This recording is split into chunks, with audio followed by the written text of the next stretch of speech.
በስመ አብ ወወልድ ወመንፈስ ቅዱስ አሐዱ አምላክ አሜን። ኒቆዲሞስ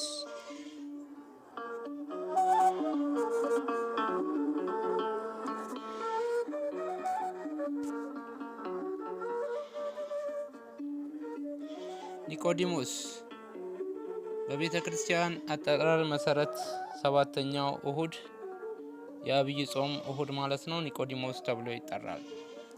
ቅዱስ ያሬድ ንብ የማትቀስመው አበባ እንደሌላት ሁሉ ቀስማ ያማረ የጣፈጠ ማር እንድትሰራ እርሱም ሐዲሳትን ከብሉያት እያስማማ ለጆሮ የሚስማማ ሕሊናን የሚመስጥ ድንቅ ዜማ ባዘጋጀልን መሰረት የአብይ ጾም ሰባተኛውን ሳምንት ኒቆዲሞስ ብሎ ይጠራል። ሊቁ ኒቆዲሞስ ስሙ ዘሆረ ሀቤሁ ቀዲሙ ሌሊተ ወይቤሎ በጽሚት ረቢን አምን ብከ ከመ አብ መጻእከ ሆረ ሀቤሁ ዘስሙ ኒቆዲሞስ ወይቤሎ ለኢየሱስ ረቢ ሊቅ ንሕነ ናእምን ብከ ከመ አብ መጻእከ ከመ ትኩን መምህረ ወምጻእትከ አብራይከ ለነ ወሰላመ ጸጎከነ አንሳ ኢለከ ወነአድኅነነ። አስቀድሞ በሌሊት ወደ እርሱ ሄደ የነበረው ስሙ ኒቆዲሞስ የሚባል ሰው በቀስታ ሊቅ ሆይ ከአብ ዘንድ እንደመጣ እናውቃለን አለው። ኒቆዲሞስም ወደ እርሱ ሄደ። ረቢ ኢየሱስንም ሊቅ አዋቂ እንደሆንክ ለማስተማር ከአብ ዘንድ እንደመጣ እኛ እናውቃለን። በምጽአትም አበራህልን፣ ሰላምንም ሰጠህን፣ ኃይልህንም አንሳ፣ መተህም አድነን አለው ይለናል ጾመ ድጓ።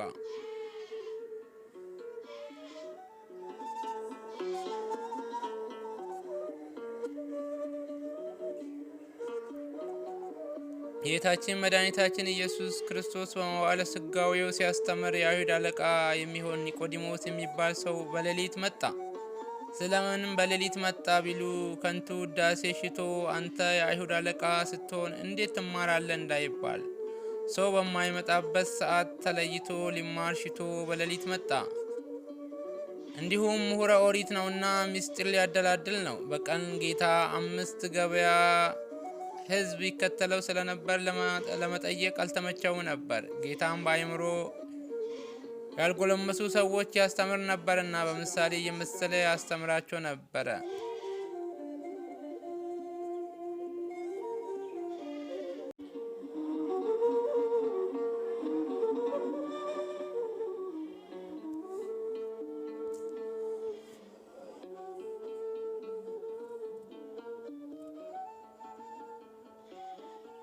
ቅዱስ ጳውሎስ እኔም ወንድሞች ሆይ የሥጋ እንደመሆናችሁ በክርስቶስ ሕፃናት እንደመሆናችሁ እንጂ መንፈሳዊ እንደመሆናችሁ ልናገራችሁ አልቻልኩም።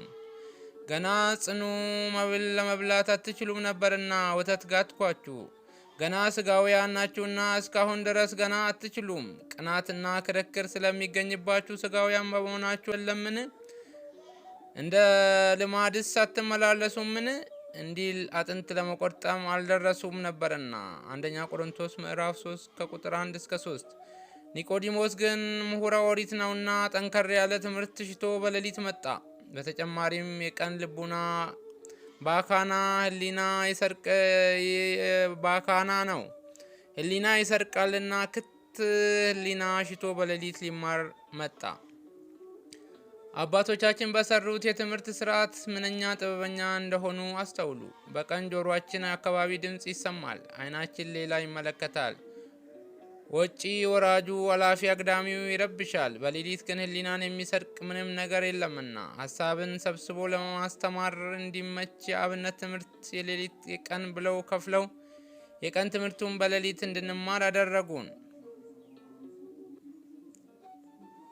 የጠቢቡ ሰለሞን ሌሊት በምንጣፌ ላይ ነፍሴ የወደደችውን ፈለግኩ የሚል ቃል ምንኛ ይደንቃል። መኃልየ ምዕራፍ 3 ከቁጥር 1። ኒቆዲሞስ ነፍሱ የፈለገችውን ሊፈልግ በሌሊት መጣ። ሌሊት ሁሉ ሰው ተኝቶ ባለበት ከእግዚአብሔር ጋር መነጋገር መቻል እንዴት መታደል ነው! ክርስቲያኖች እስኪ ያስቡት። ማንም በሌለበት ሁሉ በተኛበት ሰዓት አልጋችሁ ላይ ሆናችሁ ክርስቶስን መፈለግ በጨለማ ውስጣዊ ዓይናችሁ ብቻ ተከፍቶ ከአምላካችሁ ጋር መነጋገር እጅግ ልዩ ነውና ሌሊቱን ከእግዚአብሔር ጋር በመሆን አሳልፉት።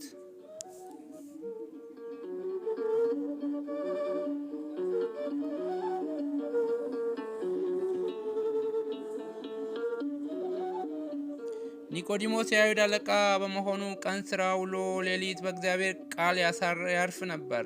ይህ ሀሳብ ለእኛ ዘመንም የሚጠቅም ነውና እንማርበት ዘንድ ወደድኩኝ። ዛሬ የሕዝብ አለቆች፣ ሹማምንቶች፣ መኳንንቶች እናንተስ መች ነው የምትማሩት? የምትበልጠዋን ጸጋ ታገኟት ዘንድ ያገኛችኋትንም ታጸኗት ዘንድ ኑ። የእግዚአብሔርን ቃል በሆነችው የእግዚአብሔር አካል በሆነችው ቤተ ክርስቲያን የእግዚአብሔርን ቃል እየሰማችሁ እረፉ።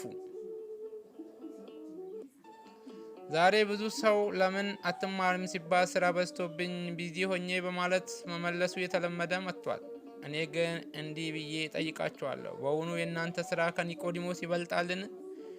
ወይስ ከዳዊት በላይ ትሰራላችሁን? ወይስ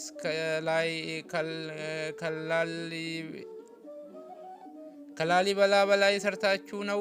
እኔ ግን በመኃልየ እንደተጻፈ በምክንያት እየራቃችሁ ነው። እኔ ተኝቻለሁ፣ ልቤ ግን ነቅቷል። የውዴ ቃል ነው፣ እርሱም ደጁን ይመታል። እህቴ ወዳጄ፣ ርግቤ መደምደሚያዬ ሆይ በራሴ ጠል በቆንዶ ላይም የሌሊት ነጠብጣብ ሞልቶበታል። ክፈችልኝ፣ ቀሚሴን አወለኩ፣ እንዴት እለብሰዋለሁ? እግሬን ታጠቡ፣ እንዴት አሳድፈዋለሁ? በማለት እንደተናገረችው ሰው የሆነ ይመስለኛል። መኃልየ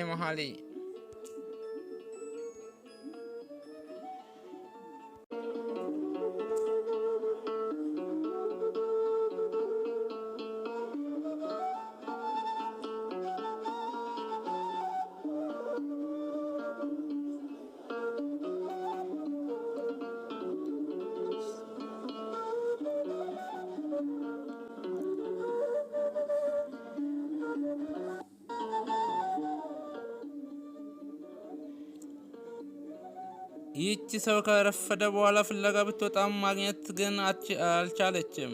እናም ሁላችንም ዛሬ ሳይረፍድብን ታግለን መጣል፣ ሮጠን መቅደም በምንችልበት ጊዜ ምክንያት በመደርደር አንራቅ ለማለት እወዳለሁ።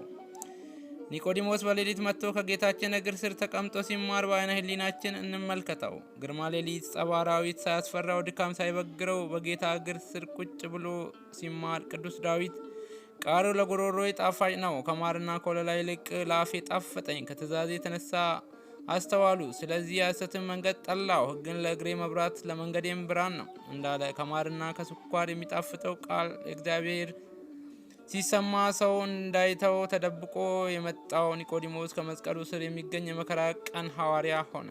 መዝሙረ ዳዊት መዝሙር 119 ከቁጥር 103 እስከ 105። ሌሊት በመከራ ይመሰላል። በመከራ መጥቶ የተማረው ኒቆዲሞስ ሐዋርያት እንኳን ጥለውት በሸሹ ጊዜ ከመስቀሉ ስር ተገኘ። ስጦታ ይሆን ዘንድ የክርስቶስ ሥጋን ገንዞ ለመቅበር የበቃ ሆነ። ክርስቲያኖች እናንተስ ክርስቶስን ልትገንዙ ትሻላችሁን? በዚህ በመስቀል ላይ ሳለ ቅድስት ሥጋው ከቅድስት ነፍሱ ሲለይ ከመስቀሉ አውርዶ የሚቀብረው አቶ እናቱ ድንግል ማርያም እያለቀሰች ሳለ የተገኘ የእመብርሃን እንባ ያበሰ ቅዱስ ለመሆን በቃ።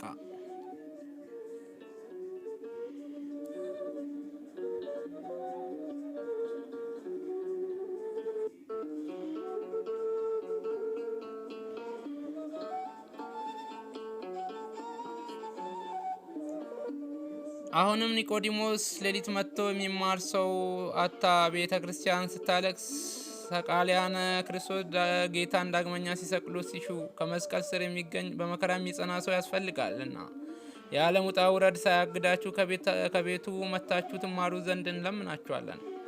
ዛሬ ላይ አንድ ነገር ይደንቀኛል። ሰው ስልጣን ሲይዝ ከቤተ ክርስቲያን የሚያደርገው ሽሽት አስተውሉ። ኒቆዲሞስ የአይሁድ አለቃ ቢሆንም ግን ወደ ጌታ ከመምጣት አላገደውም። የዛሬዎቹ አለቃ ግን አለመምጣት ብቻ ሳይሆን ክርስቲያን ሆኖ መታየትን እንኳ ያሳፍራቸዋል። የልቤ እምነት እንጂ ማተብ ባላደርግስ በሚል ሀሳብ ማተባቸው የሚፈቱ አይጠፉም። አንዳንዶች ደግሞ ለመመሳሰል ሀብል ያደርጋሉ። ክርስቲያኖች ከአምላካችን በእውነት ወዴት እንሄዳለን? እንደ አባታችን ሐዋርያት ጌታ ሆይ ወደ ማን እንሄዳለን? አንተ የዘላለም ሕይወት ቃል አለ። እኛስ አንተ ክርስቶስ ሕያው እግዚአብሔር ልጅ እንደሆነ አምነናል አውቀናልን ብሎ መለሰለት። እንዲህ እያለን ልንኖር ያስፈልገናል። ዮሐንስ ወንጌል ምዕራፍ 2 ከቁጥር 68። ሊቃውንቱ በቅኔያቸው ረቢ ሰገደ በመንፈቀ ሌሊት ለረቢ አኮኑ አጥባይት እምና አጥባይት የአቢ በማለት ጣት ከጣት እንዲበልጥ የአይሁድ ምሁር የነበረው ኒቆዲሞስ ለጌታችን እንደሰገደ ከቅዱስ ያሬድ ጾመ ድጓ በመነሳት ይቀኛሉ። በመጨረሻም ኒቆዲሞስ መምህራችን አድርገን ቀን በስራችን ስንባክን የምንውል እኛ ማታ ላይ የእግዚአብሔርን ቃል እንማር።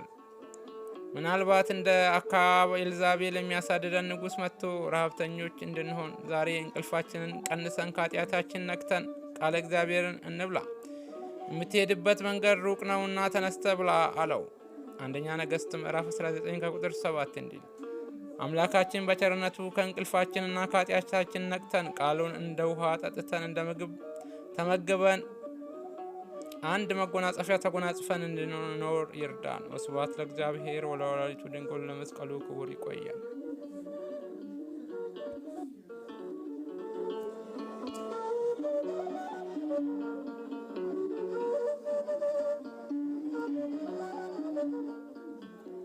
ውድ የቻናሌ ተከታታዮች ከመነሻው እስከ መጨረሻው ስለተከታተላችሁኝ ስላዳመጣችሁኝ እያመሰገንኩኝ ለነበረን ቆይታ እግዚአብሔር ስም የተመሰገነ ይሁን። ክብረት ይስጥልን።